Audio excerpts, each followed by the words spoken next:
Olá, voltamos em Conexão Legal. Eu queria aqui nesse último bloco alertar você aí de casa que nós estamos fazendo um especial com o professor Amaury Mascaro. São 2 programas. Você está assistindo o primeiro programa.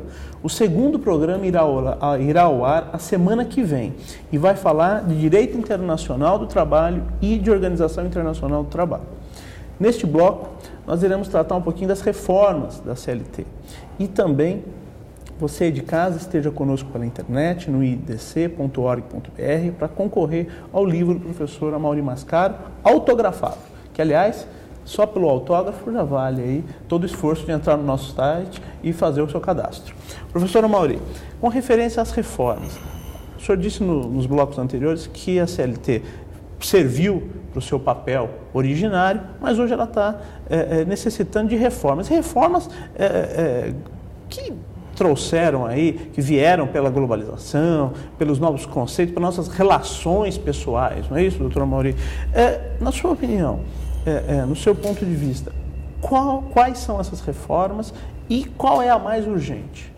Bem, a CLT precisa de reformas tanto na sua introdução, como nas relações individuais de trabalho e como também nas relações coletivas de trabalho. Começaria pelas relações individuais de trabalho. A CLT tem um tipo de contrato de trabalho padrão, que é aquele de Getúlio Vargas, do operário na fábrica. Então você abre a CLT, tem lá contrato individual, trabalho no singular, e aquelas regras todas. Ora, hoje há uma pluralidade de contratos de trabalho. É verdade. Contrato de trabalho hoje é a expressão que não pode ser assimilada à relação de emprego mais, não. Contrato de trabalho, e ouçam bem o que estou falando, é gênero. É gênero que comporta diversas modalidades. Que modalidades? Primeiro, contrato de trabalho de tempo integral e a prazo indeterminado. É aquele que vem do passado. Está aí ainda, então é o tipo padrão.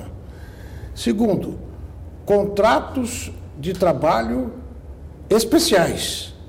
E há uma série deles, que alguns chamam de atípicos, mas não são atípicos, porque atípico é o contrato que não é previsto por lei. E quando é previsto por lei, é típico. Fora da CLT, nós temos, por exemplo, o contrato de trabalho das empresas de intermediação de mão de obra temporária. É um outro tipo de contrato. Nós temos contratos especiais de mulheres, contratos especiais de menores. Veio aí aquele código da criança e do adolescente e até hoje não se fez a interconexão sem dúvida, do ECA dele com a CLT. Então são 2 realidades distintas no ar. E uma negando a outra, que é a grande pior. Exato, e dificultando a atuação jurisdicional às vezes.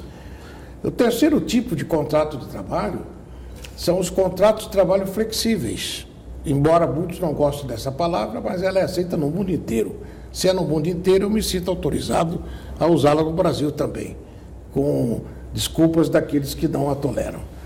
E são diversos os contratos flexíveis do Brasil. Nós temos no Brasil contratos flexíveis, que são os contratos a prazo determinado. São flexíveis por quê? Distintos do contrato padrão. Contrato de 25 horas, part-time. Existe uma lei esparsa no Brasil do contrato part-time, fora da CLT. É lei esparsa, mas existe. Outro contrato flexível, contrato por obra certa, é um contrato flexível. Outro contrato flexível é o contrato de trabalho à distância, não é? O teletrabalho. Então, nós temos esse quadro e, inclusive, podemos adicionar a essa classificação os contratos de trabalho sem relação de emprego. Existem. Quais? O contrato de trabalho autônomo, e a Espanha já tem uma lei, o Estatuto do Trabalho Autônomo. Que parece que nunca pegou no Brasil o contrato de trabalho autônomo, né? É regido pelo Código Civil. Mas é sempre descaracterizado no Justiça do Trabalho? É no Código Civil.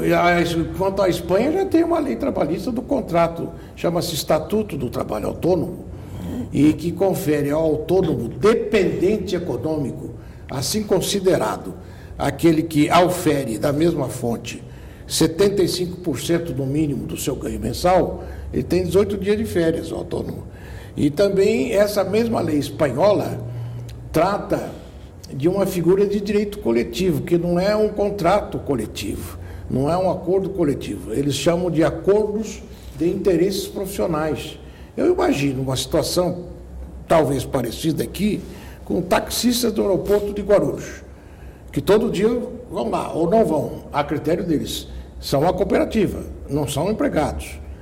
Poderiam fazer um acordo de interesses profissionais com o aeroporto, com rotinas que interessariam aos passageiros e a eles também, e que poderiam prever a eles algumas vantagens, porque, na verdade, eles são dependentes econômicos nessa atividade. Sem dúvida.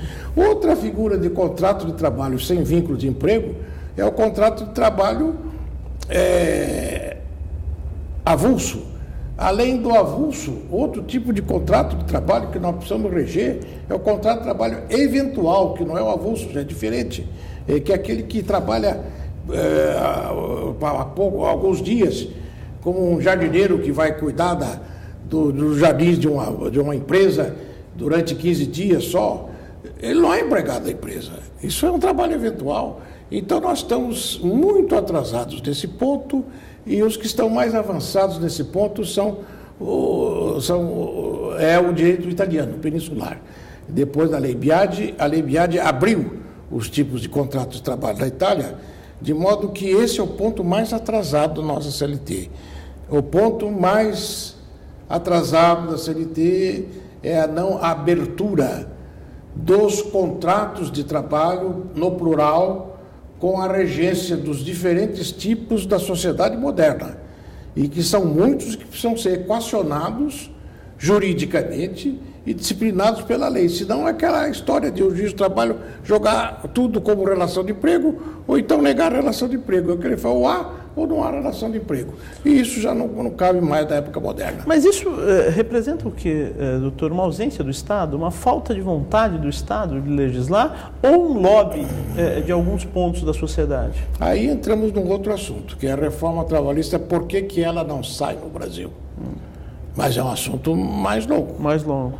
Então, nós vamos terminar esse programa agora, e no próximo programa a gente entra um pouquinho nisso e depois vamos para o sistema internacional.